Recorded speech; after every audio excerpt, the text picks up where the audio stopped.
This is the Average Guy Network, and you have found Home Gadget Geeks, show number 321, recorded on August 3rd, 2017.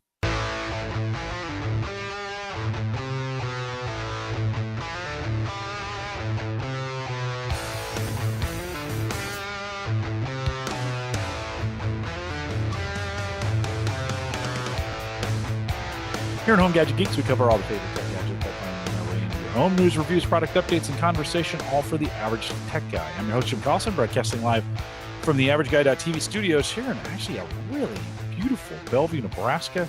I'm fortunate tonight, Jon Larsen's with me. He's another Omahan here. It seems like, John, we're doing a lot more Omahans lately, but a pretty nice break right from pretty hot, I think, last week or the week before in the 90s. Pretty nice, don't you think? Yeah, very nice. I was actually out in western Nebraska camping last week in 108-degree temperatures, so this is much nicer for me. Yeah, no, nice break. And actually, as I'm looking ahead here, like I see 74, 77, 71, 74, 77 for the next. That's through the end of this week and into next weekend. And it's just so much better. Like, life is just better when it's that way. So we're looking forward to some great weather. We're going to talk about this here in just a second, but we are coming up on probably the most notable eclipse to happen in the United States, and it may be the most photographed and the most talked about and the most on social. We'll talk about that here in a second, and it's coming right through Nebraska, so we're super excited about that. Of course, for this show, we post the show notes out at theaverageguy.tv. A couple things to remind you of just before we get started. One, don't forget we're commercial free both on YouTube and Spreaker now. And we can do that just because, one, I don't like playing commercials there in that space. But if you do want to support us, and don't forget, Amazon took their link away from me again. So if you went back to Amazon, sorry, I don't have a link you can use. Use somebody else's link. If you want to support us on Patreon, you can do that. And there's a Patreon link out there on the page. Go to theaverageguy.tv, and you can get that. And actually, we had a new Patreon subscriber this week. And Chad, I want to thank you. Chad Johnson jumped in and supported us. And if you want to do that, head out to theaverageguy.tv. Look for the Patreon link right-hand side, and you can subscribe between $1 and $5, whatever you want to do. We always appreciate that. We a couple other reminders. One is, John, I mentioned this in the pre-show to you. I formed a SETI at Home team. And every time I say that, I feel like, seriously, are you looking for ET, right? Come on. But it's kind of fun. You know, it's Mike Uyghur had talked about this, I don't know, a couple months ago, and I kind of got back into it. I got a couple PCs that are running it. It's just kind of fun to keep up with it. And so if you want to join us, you can send me an email, jim@theaverageguy.tv, and I'll send you the link over to you if you're interested. But we have a Home Gadget Geeks team now, and I'm just running it on some low energy. You know, I have a N40L HP microserver that I run it on. I'm actually running it on the broadcast server here, so Core i3 540 box. And I've set half the processors to run on it, so it's not taking a ton of energy to get done. We run it out on our media center PC in the living room, of course, because it doesn't get used but a couple hours a night, and then it sits idle. And yeah, we're using energy, but I always think it's for a good cause. John, did you ever do the kind of the protein folding or the SETI at Home packets? I did quite a while ago. I was doing the SETI at Home back when I had a Windows box at home, which was probably late 90s. But I have a friend who does the folding at home, and he has it configured to use his NVIDIA graphics cards. Yep. Yeah. Which is impressive. So I remember one time he upgraded his card to a newer version, and what took him 2 months only took him 2 weeks. Yeah. Amazing. Yeah, no, it's a lot like Bitcoin. Last week we talked about Bitcoin and Bitcoin mining, and this protein folding or the SETI analysis isn't that different, I think, from doing those math. You know, it's doing basically math calculations. And I'm seeing now in the software, in the Bionic software, they're taking advantage of the GPU, and they get some pretty good speeds out of that. And so, it's funny you said you did it a while ago. This has been, I think I joined the SETI at Home team in 1999. So almost 20 years ago. Still very similar mission.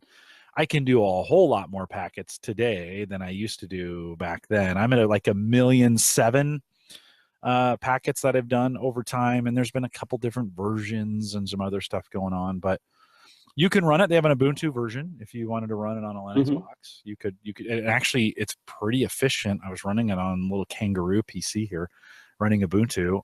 It crunched it pretty well. So if you're interested jumping back in, or you got a box you can run it on, it's software is pretty configurable, pretty stable. It's a good open source project. If you're interested in doing that, let me know. And send me an email, jim@theaverageguy.tv. I'll shoot you the link to our team, and it'd be kind of fun. I'll goof around that way if you want to get us done. Mike Uyghur and I also be forming, I think we'll be doing another fantasy football league this year if you're here in the United States, or even if you're not, if you like American football and you want to jump in on some fantasy football, we'll be doing that as well. So, okay, John, we have a pretty big event coming across Nebraska here on August 21st. The city of Omaha won't be in the area of Totality, so we've got a solar eclipse coming through the United States. It's going to enter somewhere in the Portland, Oregon area, up north in the Pacific Northwest, somewhere about 9 a.m., and it's going to make its way across the United States, and people are traveling all around to get this done. John, what are you going to do? Where are you going to be the morning of the eclipse here in the United States? That is the number one question that I keep getting, is where I will be. Partially, I don't know. I might have some plans of places to go, but I'll really be looking at the weather to see if it's going to be clear in those places. So I might have a small places I want to go, maybe more off the beaten path where there won't be as many people. There's a big event at the Homestead National Monument outside Beatrice. That's probably going to have several thousand people. Most of the accommodations across the state have been full since last year. I know there's groups coming in from Europe to see it. I'm a member of the Omaha Astronomical Society, and we had a group from the Netherlands contact us about borrowing equipment while they're here to see the eclipse, because in Europe they have a lot more light pollution than we do here in some parts of the United States. So of course they'd have to be members, and they said, oh yeah, we'll be members for that week. So that's kind of amusing. It's going to be quite an event. If you can get out and get into the path of totality, it is quite an experience. I've never experienced it myself. The last total solar eclipse in the United States was 1979. And, you know, totality is different because the whole surface of the sun is obscured by the moon versus other versions of eclipses, which are partial eclipses. We have been talking about this for 3 years in the club. We had a person come and talk in 2014 that he's going to be somewhere here in the United States. His name's Fred Espenek, and he is like Mr. Eclipse. That is his website. And he has some videos on there, and there's some tips. But there's a couple sites you can go to, like Great American Eclipse and eclipse2017.org. Yeah, there's NASA is also tracking this event with quite a lot of interest. I mentioned in the beginning of the show, it might be the most talked about social media tweeted pictures. There's a kind of a big science experiment going on where people can join in, and I didn't get into the details of it, but I imagine has something to do with your phone and submitting some pictures or something. Yes. Do you know what's going on there? Yeah, there was a plan to put people like every 60 minutes across the United States from a location basis, and they were to report their experience and take pictures and submit them into the program. They changed that to 90 minutes because they weren't getting as many participants as they'd hoped, mostly because if you agree to go to that position, you have to stay there even if it's cloudy. So a lot of the real hardcore astronomy types or eclipse chasers, they don't want to commit to something where they won't be able to see it. But I mean, there's a good chance that you'll be able to do that. But the important thing about experiencing an eclipse is, if this is your first eclipse, don't look at it through a phone or a camera. Just experience it by yourself by looking. Look around you. Listen to what's happening. There's some videos on YouTube where you can see a gentleman put cameras on his chickens. And when the eclipse started happening, all the chickens went back into the coop. And when it ended, they all came back outside because they thought it was nighttime. You might even be able to hear crickets outside during an eclipse. It's a very strange event from what I've been told. Yeah, yeah, and it's here in Omaha. We are, I think, a couple hours north of that path. Hmm. I think you need So to we'll be like go 92%. something like that, and you need to go Yeah. a little farther south. I think St. Joe is probably the right place to go Hmm. to be in that path. It does start, and it's interesting because you would think like, this thing would start and would make a path around the globe, but it does not. It actually starts in the middle of the Pacific, makes its way on board here in the United States, is dark all through the US and goes out to the Atlantic. It stops. And so it's super interesting time, and it's going to get a lot of traction here. You'd mentioned do not look directly. I think for my audience, I don't have to say this, but I will. Do Yeah. not look directly into the sun if you are Hmm. going to do that. They're making really great sunglasses. Normal sunglasses are not good enough. You really need to have some really dark filtered lenses if you're going to kind of do that. You mentioned this, you can use your phone if you want to watch it, put it on your phone and point your phone at the sun, and that will filter out the light for you if you want to see that coming across. That's probably the way I'll watch the partial eclipse, is use my phone to Hmm. see it go across that piece. So you can do that. So all kinds of great stuff, and everybody's talking about it. So John, I'd love to see some pictures. Jump if you get some during that day, throw them into our Facebook group over at theaverageguy.tv. Post them on Twitter, whatever. I'm sure it's gonna be crazy. Right now, Yeah, there'll be I'm looking lots at of them. the long range forecast right now for that Monday. So Monday the 21st. Now I'm gonna be in LA. I'm really disappointed with myself that I scheduled a trip. I'm in LA. I'm in Anaheim that day, getting ready for Podcasters Movement or Podcast Movement. And but here, 84 and sunny. So That's pretty far, good. yeah, so far it's looking pretty good. So, are you got any camera stuff? Are you gonna try and film it? You gonna try and what are you gonna try and do? I've actually just put some solar film in my shopping cart on Amazon, and I know that there's some 3D printed pieces I can get to make as a filter for my camera.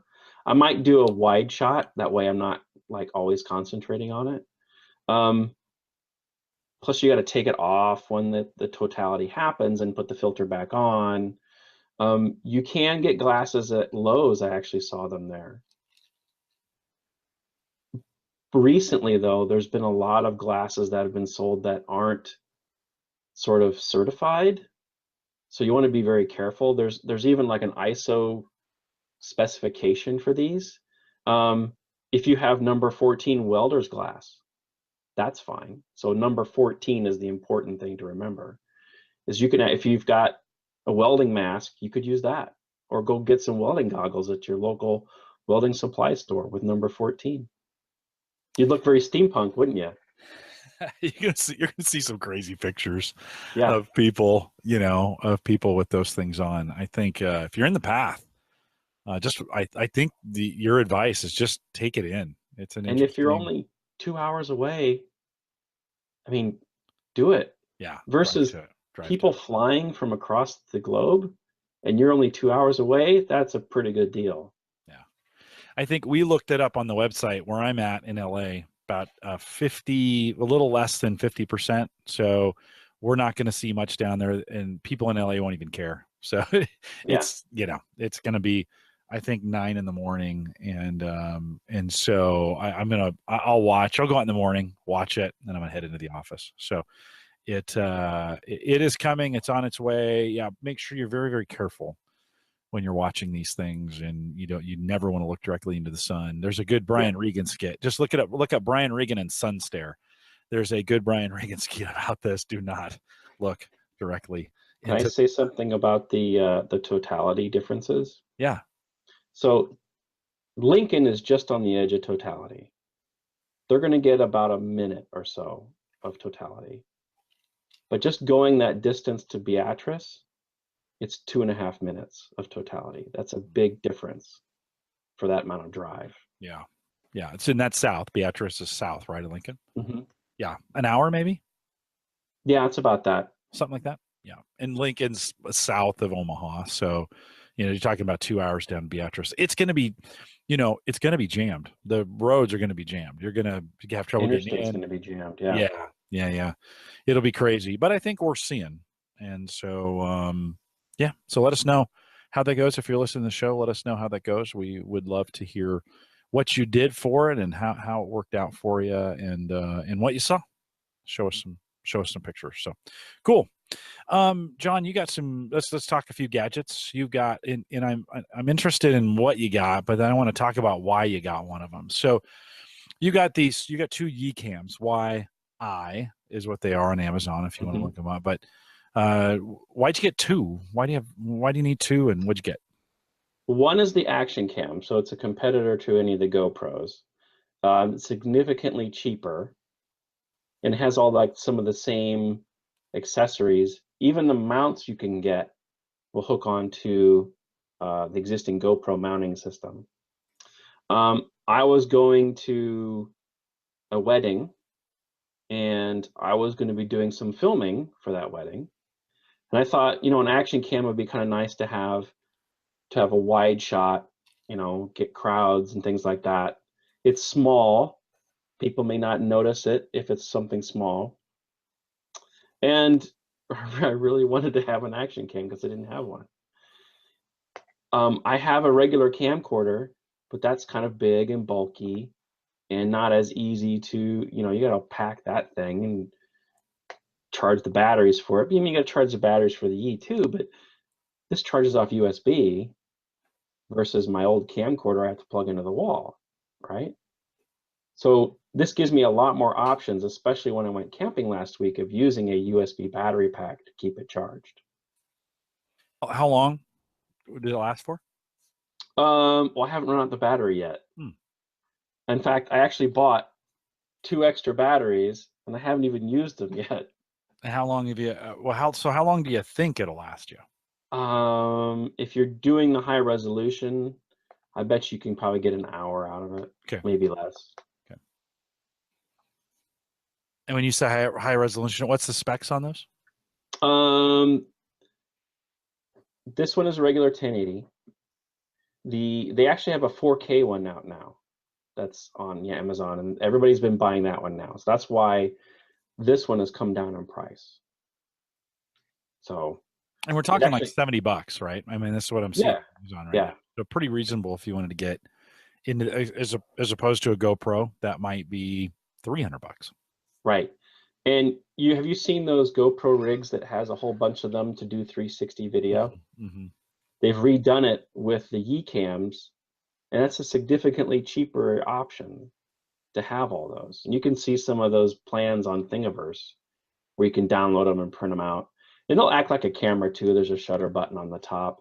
Microphone, if you're where it's a little windy, you're not going to get good sound out of it. But that's not technically what it's for.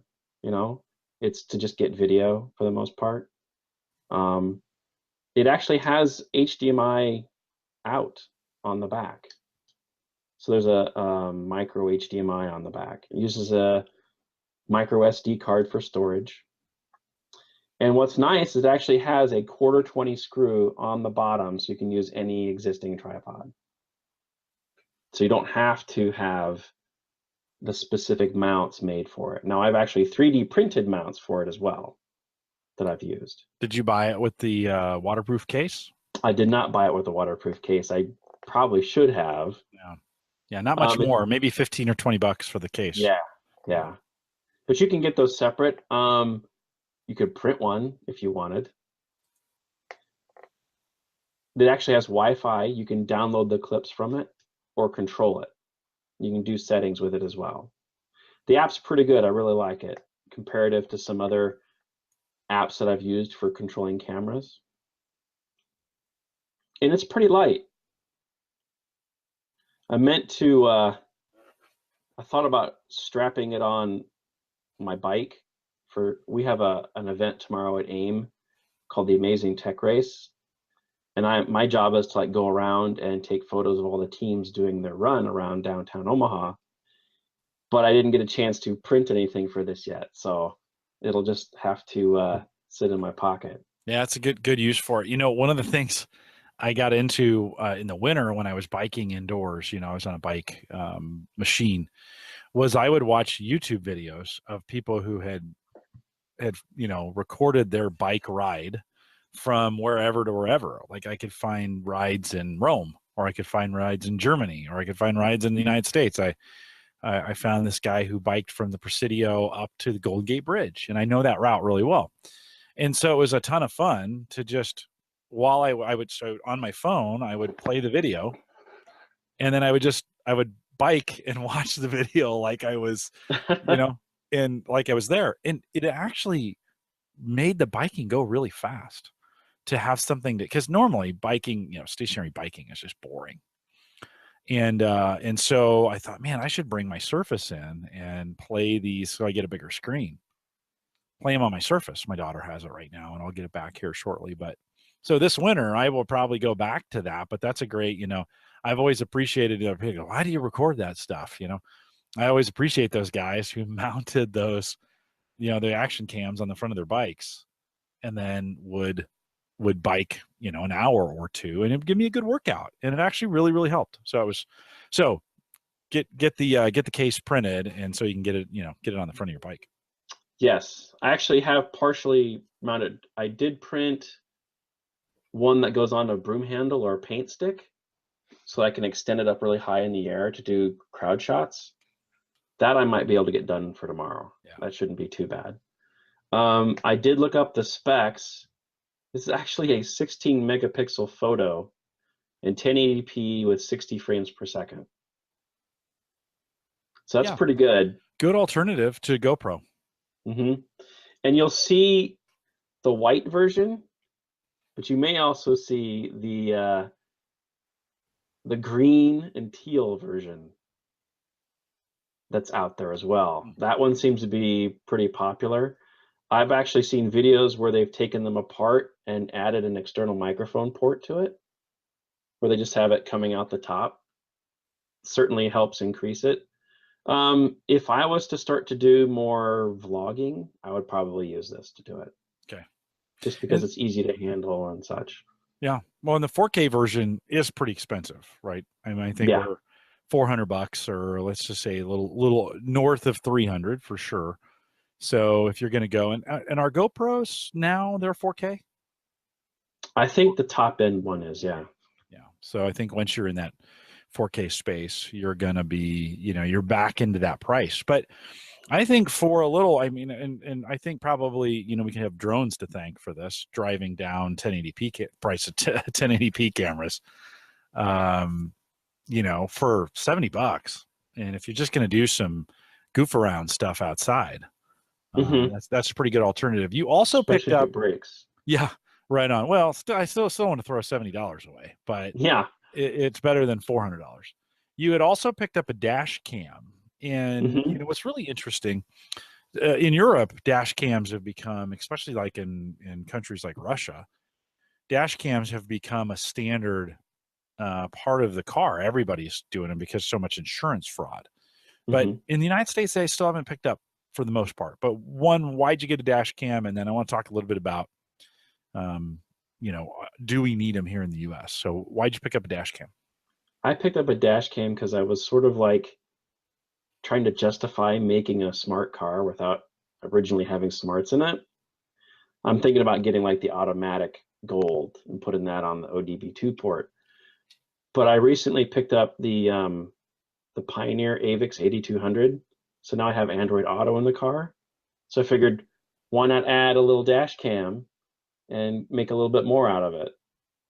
So this guy does do the same, almost the same specs, 1080p at 60 frames a second. And the video quality is amazing. I've tried to pull the card out and put it in a computer, but it says it's not formatted. So I'm not exactly sure the card format, but if you connect to it with the app, you can see all the videos. So it doesn't come with a card. You have to buy a card. I put a 64 gig card in mine, and it just loops, continually records, and erases the older ones. It has shock sensors, so if you bump it or you hit a hard pothole or somebody runs into you, it says urgent recording and kind of marks that video to save. I've always triggered it when I've been taking my sunshade off of my car. That's how I know it works. And it actually has lane departure assist. So if it'll tell you if you're departing the lane. I've tried it. It was telling me I was drifting when I was going in a straight line, but I think that's because the lane I was in didn't have any painted lines on it at the time.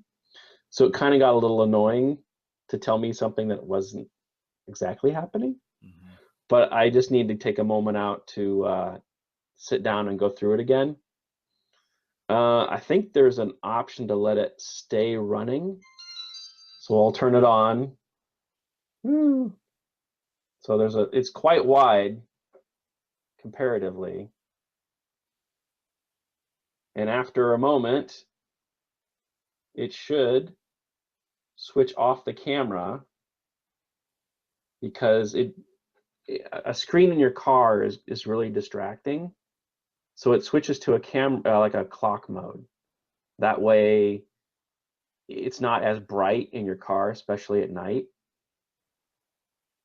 I'm making a fool out of myself. Can you set that to come on? That's okay. Can you set that to come on? I assume it's connected to some kind of power source. Yeah, it's connected to USB, and by default, it powers up when you turn the car on. Yeah, I was going to say, so it senses that and turns itself on. Yeah, and when the power is removed, it tells you, like, here's how long you spent driving, the recording, and then it shuts down. So it's like 15 seconds after you've stopped the car and turned off the power, it'll shut itself off. Yeah, and on Amazon right now, these are just $50. Yeah. So that's interesting. You know, we have, so Sarah, my wife, we bought her a Subaru, a 2016 Outback, and Subaru has this what's called eyesight, and it's it's a bar across the front. It's kind of hidden behind the rearview mirror, and it's got two cameras on it, and it does all the safety features of keeping you in the lane or braking when something comes in front of you. It's got this pretty awesome cruise control where you can get in with a car and you just say, I want to be so many lengths behind this, and it will just keep you at the same speed as those cars. Sarah's been using it and working on it. She just took this long trip to Kentucky, and it's got the lane assist. So if you go outside the lane, it beeps at you type deal. But I've always wanted to see what that looks like. Like, I want to see what the eyesight sees, and I want to see all the calculations it's making. Like, because it's finding the lines and doing some interesting visualizations in the software. I wish you could hack it so you could watch that. She has a really nice probably 9-inch screen in the console, and I'd love it if they would let you. Now they won't, because it's a safety issue. Yeah. But I'd love, as a passenger, to be able to tap into that feed and be able to see what's going on. This is interesting because you can't take an old car and you're not going to get all the functionality of braking and the assist and those kinds of things. But it would be interesting to have that. And you said, where do you mount it in your car? Where have you put it? I put it right. So, like, if the rear view mirror is here, it just sort of sits behind it. So I don't have it in a way that's going to distract me too much or shine in my face when I'm driving. My car stereo does that enough for me. But the compared to, like, my new stereo, the stereo has options for front and rear camera in it. Now, I don't have those options installed, but it's interesting that you can get front and rear in those units, but they don't record like this would record. So this, technically is always on. If I wanted to do a time-lapse movie, maybe I could download them every hour and then string them all together and speed them up. Say, here's the trip that we went to Western Nebraska, and have a nice little video with it.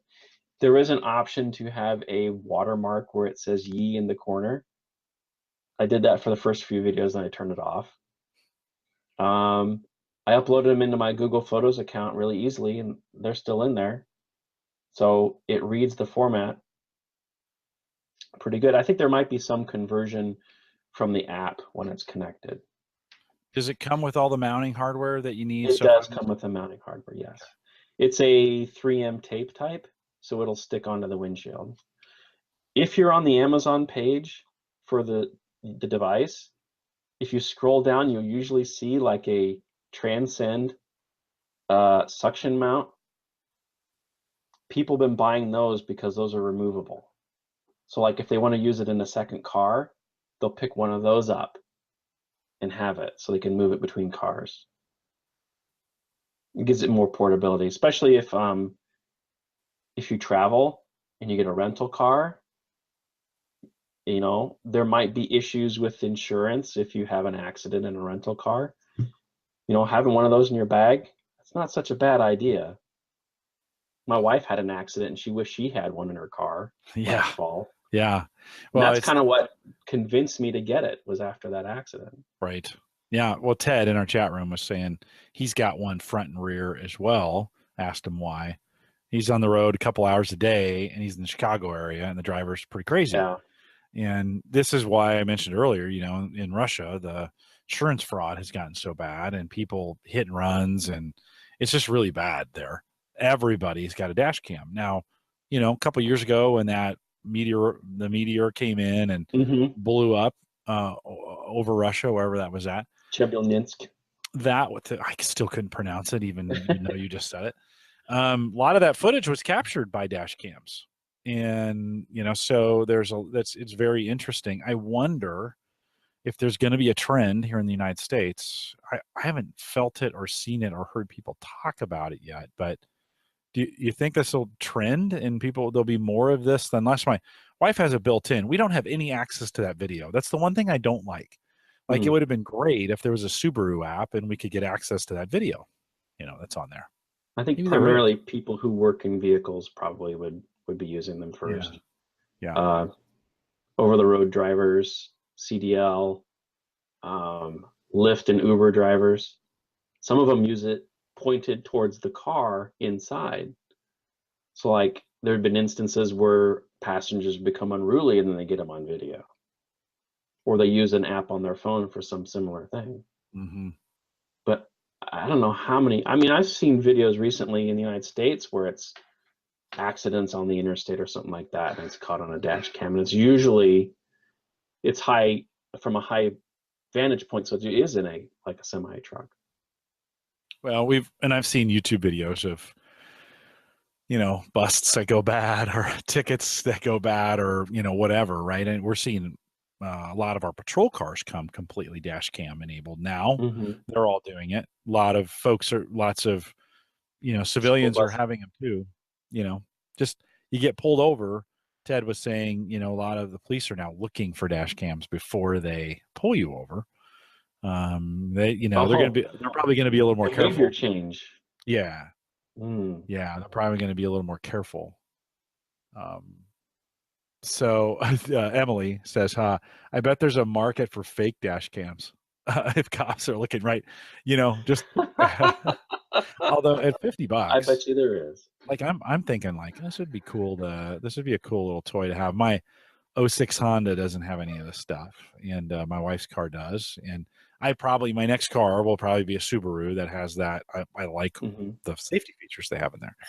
And I'll probably go that way. We're not going to do that for a couple of years. So maybe I can justify $50 for a version.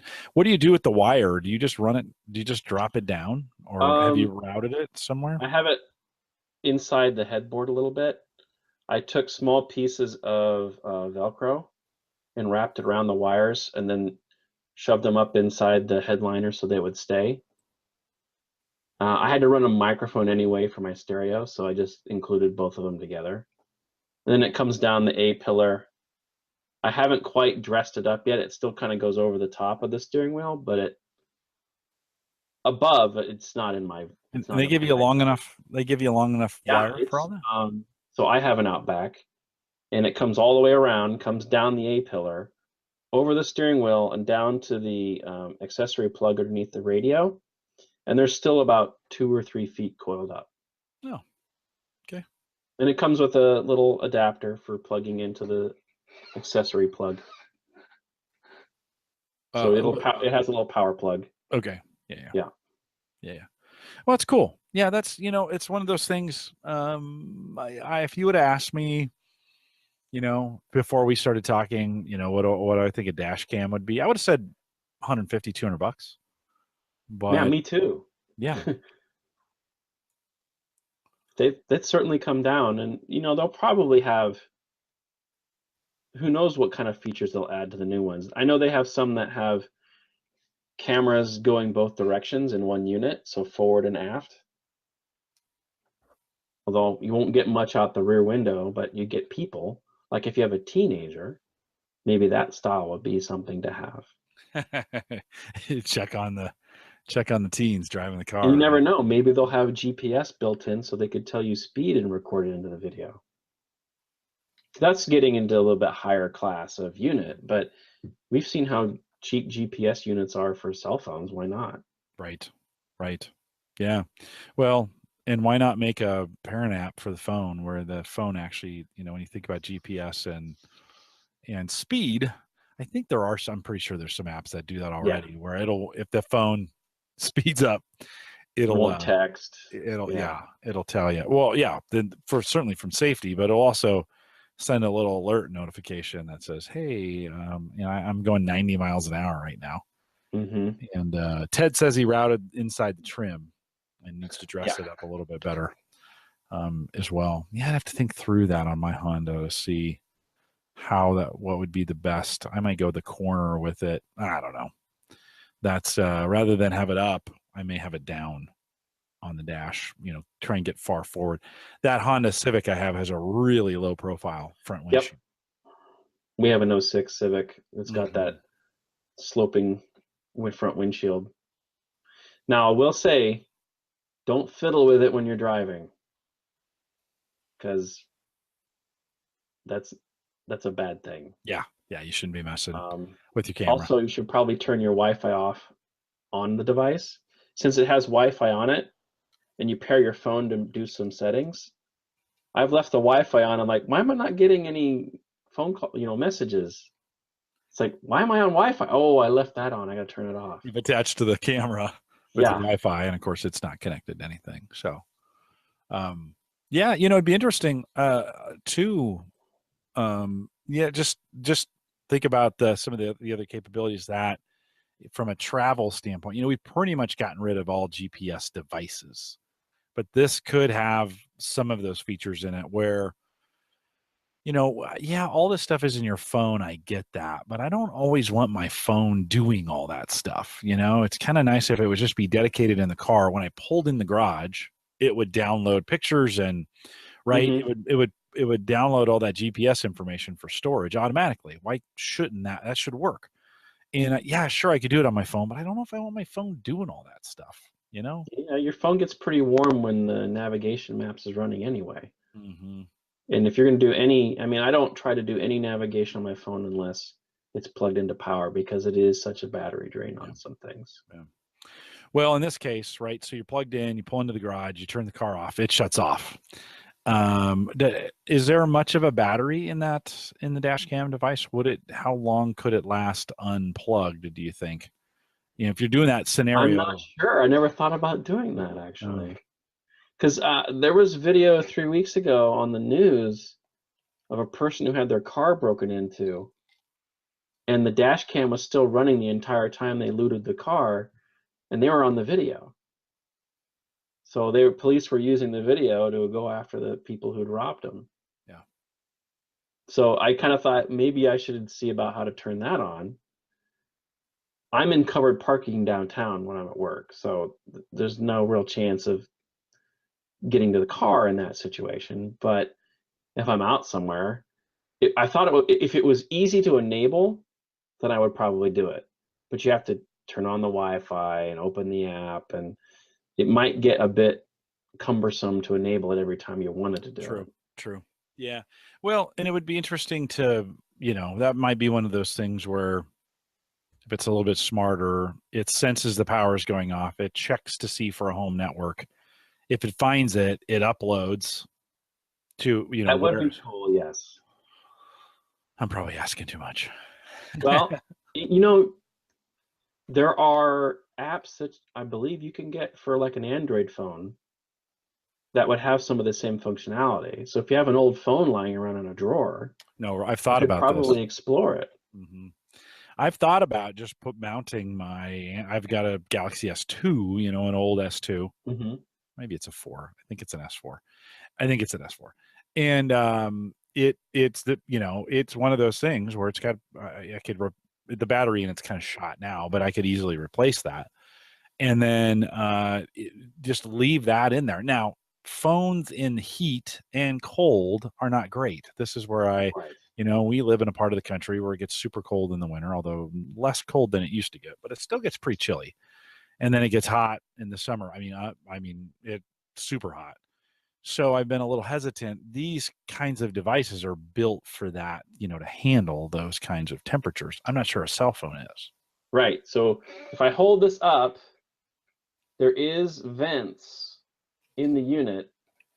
You can almost see through it a little bit to keep it cool.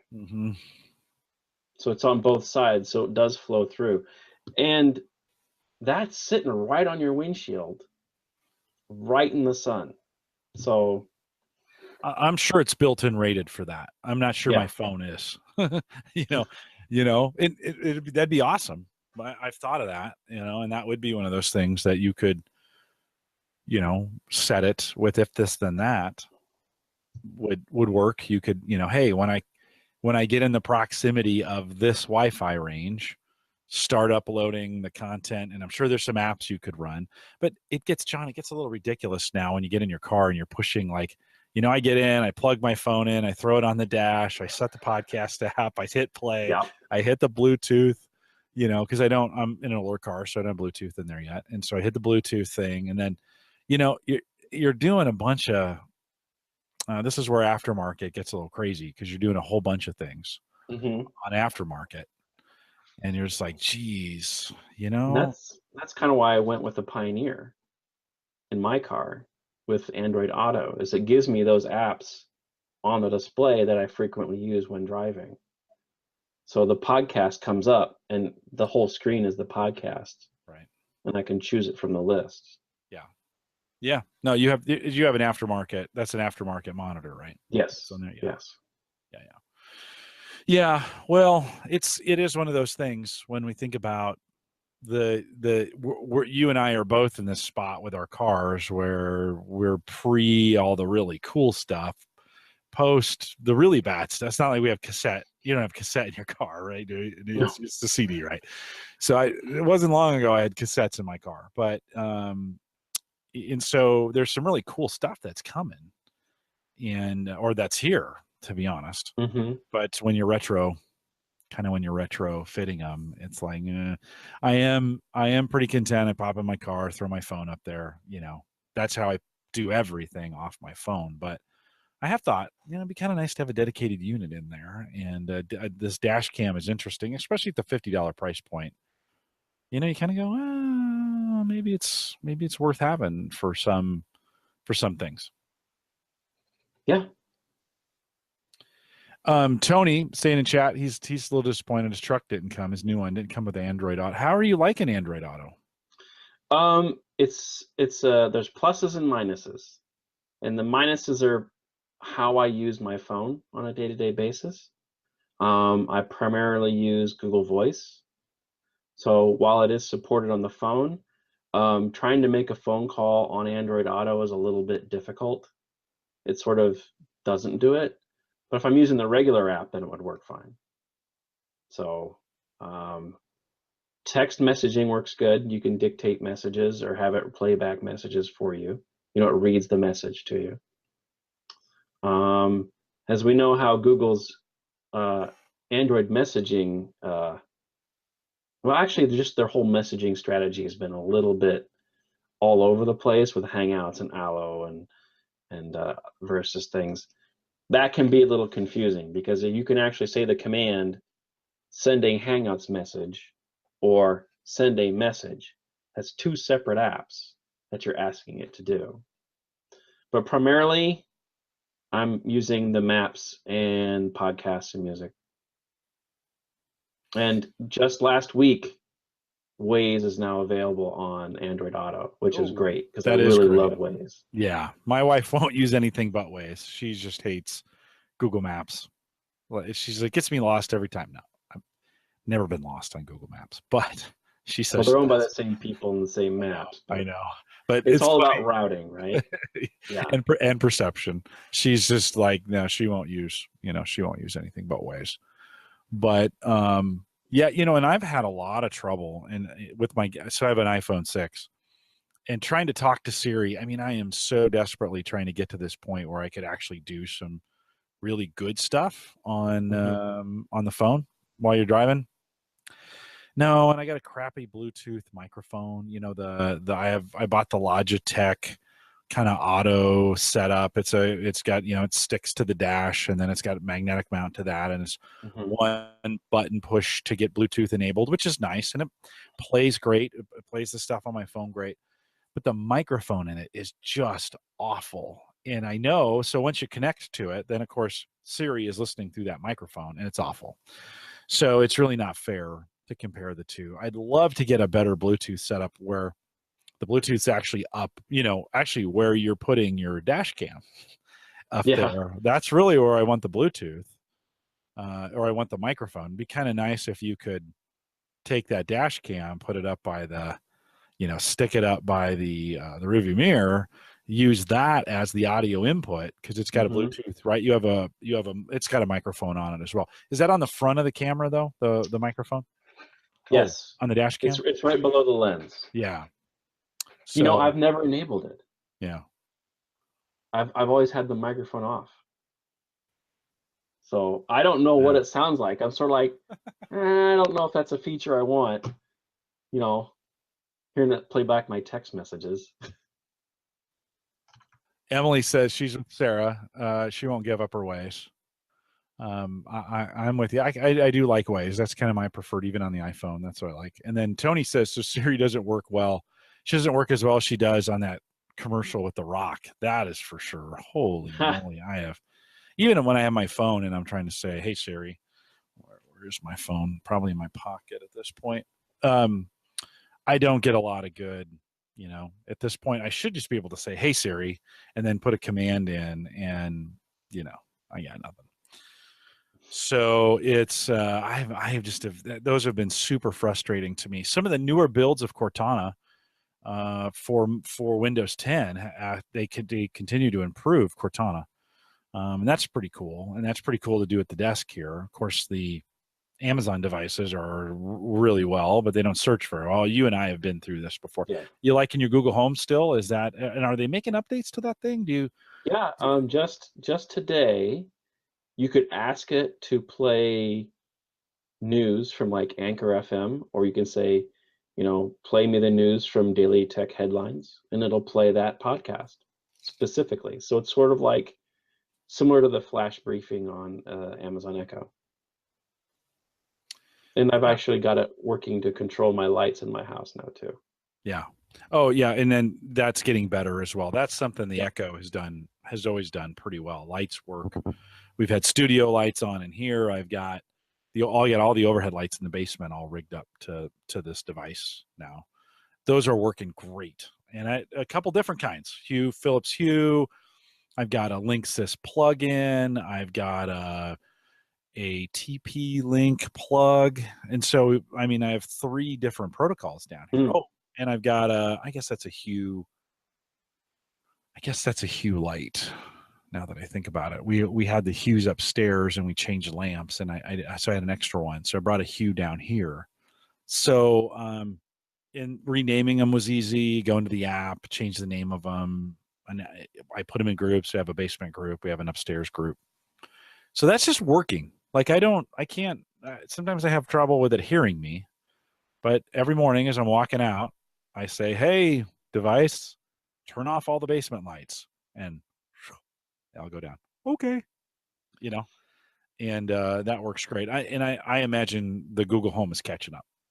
Yeah, I'm using the Belkin Wemo plugs to do mine, and it works pretty good. Uh, they certainly keep those devices updated. About every couple weeks, I get a firmware update notification. I got a Wemo Maker. I don't know if you've seen those.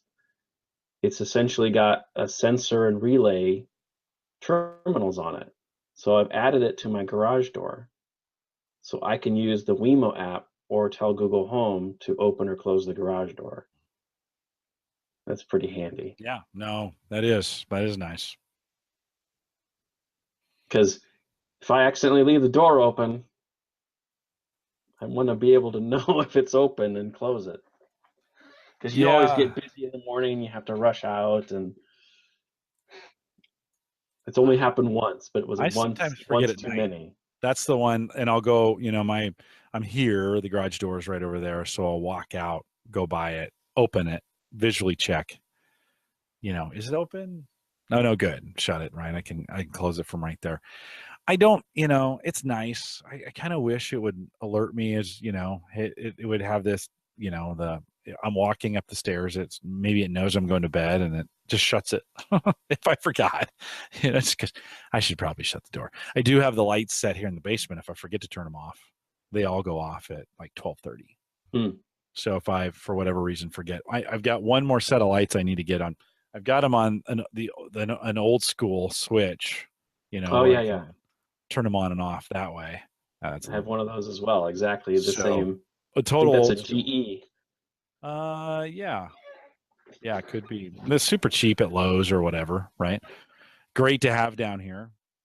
So I got to get that. It'd be nice to get that on a switch just from a power savings. Those are using 5 bulbs, and I have 5 fluorescents in there, so it's not too bad. If I put 5 LEDs in there, it would get even better. Hmm. But still, good. Good to turn them off. And Emily has mentioned, and we were talking about ways and directions and listening to podcasts. It is a little annoying. Like sometimes I'll turn, you're trying to listen to a podcast and you're going somewhere, and they get a little chatty. You know those. Your mind drifts. Yeah, well, and they get chatty on the. No, I mean Yeah. the direction apps get super Oh chatty, yeah. and you're like, okay, okay, like enough. I know I'm turning left. Now what I should just do is go in there and turn off the alerts. Right, that would be, unless I'm in a city where I don't know really where I'm going. Yeah. I usually run in alerts only, like construction or something in the road. It's primarily I use it for like the traffic. If there's going to be construction or delays, that's primarily what I mean. I know how to get to work, but I want to know if there's going to be a problem going into work. That's the problem. Is like, yeah, like with Waze. So it's like, okay, I'm gonna set my work location. I'm gonna go, and then it tries to give me these directions, and I need to turn off those notifications. That's the Yeah. thing I need to do. Go in there and Yeah. turn Just those set off. it to alerts only. Yeah, yeah, that'd be the smart thing because Nope. I want it to reroute me. Now we have tons of construction going on. They're rebuilding the 480 bridge, and so it's down all the time. And I'm picking different ways to go all the time. I'm not sure ways. Yeah, I've got a way now. Hey, let me tell you, because you're a local guy. One of the Hmm. things I've done now is, so I'm going up 480 and I get onto 80 and go into Iowa, and then I shoot up 29 and I come back into downtown. Hmm. And I have a new place to work because it's a different route than I normally take. And when you come in across the bridge on 29, you see downtown Omaha. It's a really beautiful kind Hmm. of way to come in. And I'm like, the other way, you shoot down 480 or up 480, and it's just industrial. It's not that great. You're sunk down. And so I thought, I'm kind of glad they closed this bridge. Like, this is a more, I cross the river. It's a little more beautiful. It probably takes me 5 minutes longer. So it's not like it's a big deal, but it's weird. It's like you come across that bridge and then boom, the cityscape's right there. You see the city of Omaha and you're like, oh, this is kind of nice. This is where I work. It's beautiful. So I think maybe there's something to that. I might just change my route. in the future to, And you one know. of the other things too is gas is usually cheaper in Council Bluffs. It is a little cheaper. Yeah, it is a little. And it doesn't take me, it doesn't take me too far off. I go across the river up by the casinos and then, Hmm. you shoot in. And so it's not too bad. But it's just that I didn't know what a difference in my attitude it could make of seeing that something Interesting. different. Yeah. Yeah, seeing something different in the morning. So, well, John, we're coming up on the hour. I do want to take this chance to hang around here for a second. I do want to take this opportunity every once in a while. We like to thank our Patreon supporters by name individually as they do this, and I thought tonight might be a good night to do it. So, if you are not supporting the show, by the way, no guilt trip here. I just like to read, and give credit where credit's due for those folks that do support the show financially. There's a bunch of you out there, and of course, we always appreciate your support in what we do. Everything from we have some $10 a month all the way down to $1, and that's awesome. Whatever you want to do, but guys like Brian Hour, Brian's normally out here, so I don't see him tonight, but Brian and Paul Barron, MB Gilbertson, Kevin Schoonover, Justin Simmons, John Biggs, Dennis Pillow, Nathaniel Lindley, who comes on here as a co-host from time to time, Chad Johnson, I mentioned him, Chad, brand new to Patreon, $1, boom, that's how you do it. You just jump in there and $1 gets you in. Gavin Campbell, of course, Emily Prokop, who's out there in the chat room joining us on Thursday nights. Emily, it's always great that you're here. I'm not sure why you are, but we always appreciate you coming out. Mark Robson, who's Mark and Mike, of course, did the big barbecue show. John, you barbecue at all? You do any grilling? I have a grill, but I haven't done any cooking. Maybe when I was camping, that counts. Yeah, totally. But Yeah. we got to get you grilling. I'll share in the post show. I'll share a grilling story that I had with you, and maybe get you fired up about that. Eric Janowski, Peter, Jim Shoemaker, Dwayne Johnson, Malcolm Lacey, Mike Uyghur, and of course Steve Sleeper. Steve helps build one of my. Steve? Yeah, I worked with him. Oh, is he over? He's over. I worked when I was at CAS. I worked with Steve. Okay. Yeah, Steve's a good guy. He does a podcast called the North Omaha Podcast now, which is really interesting. That's right. Yeah. Historical look at North Omaha. Yeah, it's tons of fun. If you're in the Omaha area, you should listen to it. It gives some good history from about the 1860s to about the 1960s is kind of what he covers.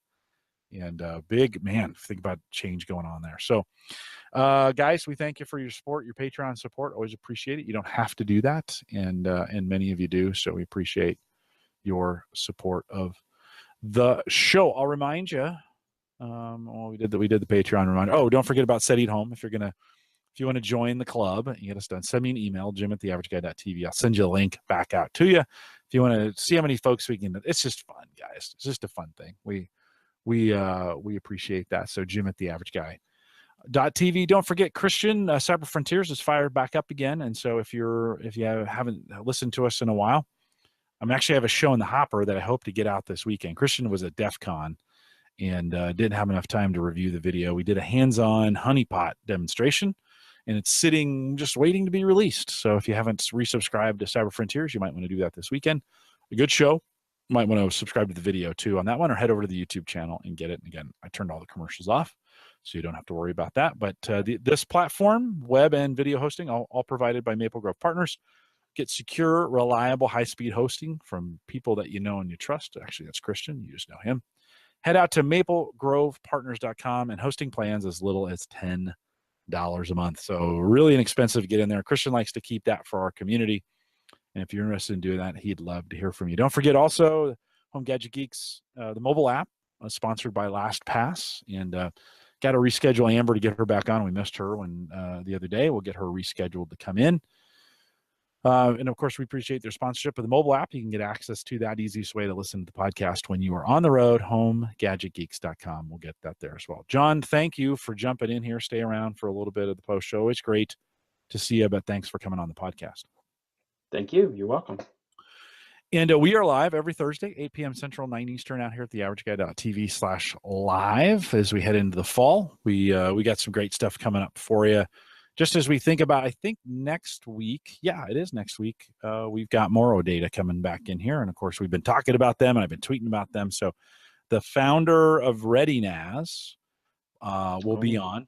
He'll be on next week. So we're going to have him on. He's started, ReadyNAS got bought by Netgear, and he has since moved on and started a new company called Morrow, Morro Data. And they have a little box. I wish I could pick it up. It's just a little nook. It's a little one of those Intel nooks. Sure. And a terabyte of cached data here in the house, which is kind of cool.